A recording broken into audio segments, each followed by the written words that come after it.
Hello මට හිතුණා අද ඩේ බ්ලොග් එකක් ගේන්න අද දවස මම කොහොමද ගත කළේ කියලා ඔයාලට පෙන්නන්න.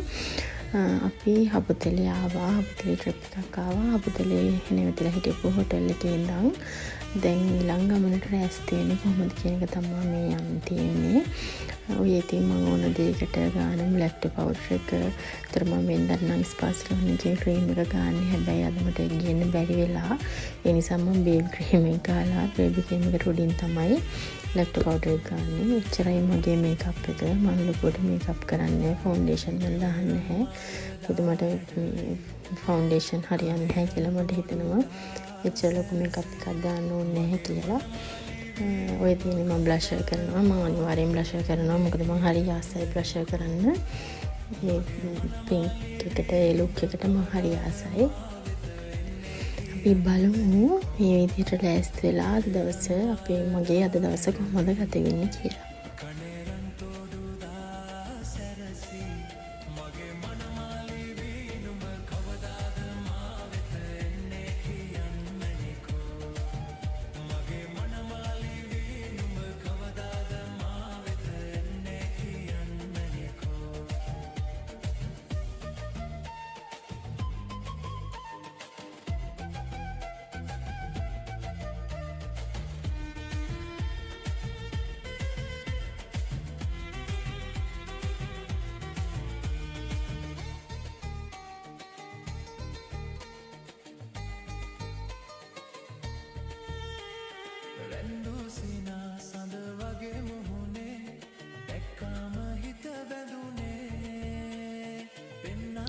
ඔන්න ඉතින් මම ලෑස්තිලා ඉවරයි. දැන් තියෙන හෑර් එක පීර ගන්න. පීර ගන්න එකට මම හෑර් එක පීරන්නේ නැහැ.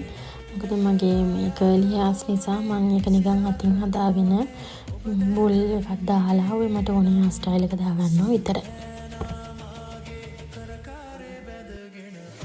ඔන්න ඉතින් දැන් මම ලෑස්තිලා ඉවරයි. දැන් තියෙන්නේ කුඩේ අවුල් ටික පොඩක් අතින් හදලා මගේ රින්ස් ටික දාගන්න.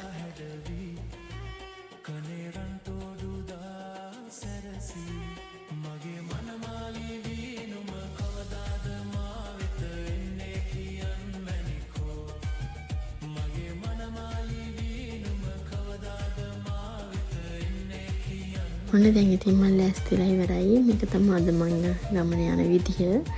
මම එළියට යන්නේ අද මේ විදිහට.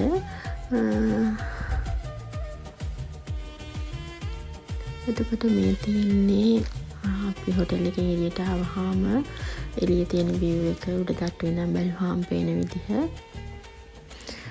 අපි යන්නයි හදන්නේ. යන ගමන් ළඟ තිබ්බ හොටෙල් එකකින් ටී එකකුත් බීලා බ්‍රෙක්ෆාස්ට් එකත් අරගෙන කඩේ හිටපු අංකල්ගෙන් විස්තර ටිකක් අහගෙන ලිප්ටන් සීට් යන තමයි මේ හදන්නේ. යන අතරතුර ගත්ත වීඩියෝස් ටිකක් තමයි මේ ඔයාලට පේන්නේ.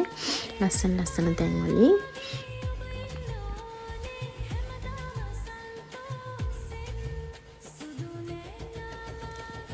මේ පේන ලිප්ටන් සීට් ගිහිල්ලා මායි හස්බන්ඩ්ුයි අපි දෙන්න ගත්ත ෆොටෝස් ටික. දැන් ඔන්න අපි ලිප්ටන් සීට් ඉඳන් නෝරෙලිය ආවා. නෝරෙලියලා ඩිනර් එකත් අරගෙන අපි දෙන්න කෙලින්ම ගිය කිකරි පාක් එකට ගිහිල්ලා හොට් චොකලට් එකක් බීලා චුට්ටක් කියලා අපි එතන ඉඳලා එහෙමම හොටෙල් එකට ආවා. ඔන්න එතනින් මගේ ඩේ ව්ලොග් එක ඉවරයි. අද පළවෙනි ඩේ ව්ලොග් එක නිසා පොඩි අඩුපාඩු ඇති. මෙහෙන් එන්නම්. බයි.